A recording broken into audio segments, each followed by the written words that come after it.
I think my biggest fail when I was in college was when I was cooking my sophomore year of college. I was in my apartment and I had my pan, I put some oil in it, put it on the stove, turned the stove on, but I forgot to put anything else in it. So a few minutes later it caught on fire. And I remember that you're not supposed to put water on an oil fire because it explodes. I didn't.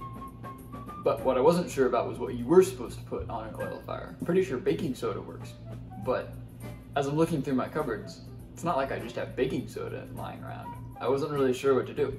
So my housemate actually just came, pushed me out of the way, and grabbed some like oven mitts and took the whole pan outside so that I didn't burn the apartment down.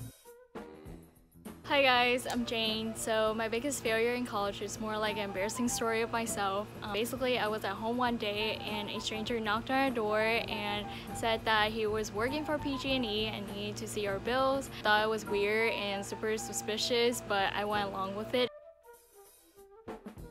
Anyways, and basically got scammed at the end. But no worries, I reported and everything. So learn from my failures and never talk to strangers again.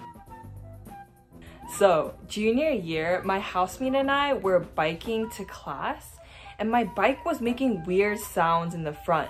So smart me, I decided to kick the wheel as I'm biking, and my foot gets stuck in the wheel, and I flip 180 degrees. I land right in my face on the floor in pain, and my housemate comes and is like, ah! And I'm like, go, go, go. So embarrassed because there were people around. And so my housemate ends up helping me up, and I bike myself to the hospital, and I find out that my foot was fractured. So there was this one lab class. Professor sends us an email saying that we might get wet, so we make sure we dress accordingly. I wore cargo shorts and flip-flops, and I thought this was enough to prepare me for this lab.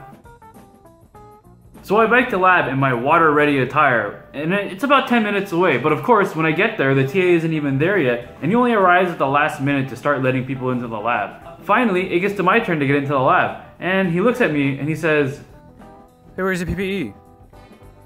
Still absolutely have to wear your PPE."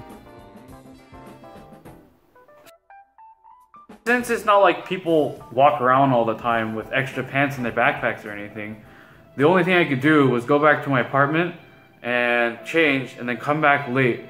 And that would mean that I would have to be late for a lab, which is actually a 10% penalty in my overall grade, all on the first day of class.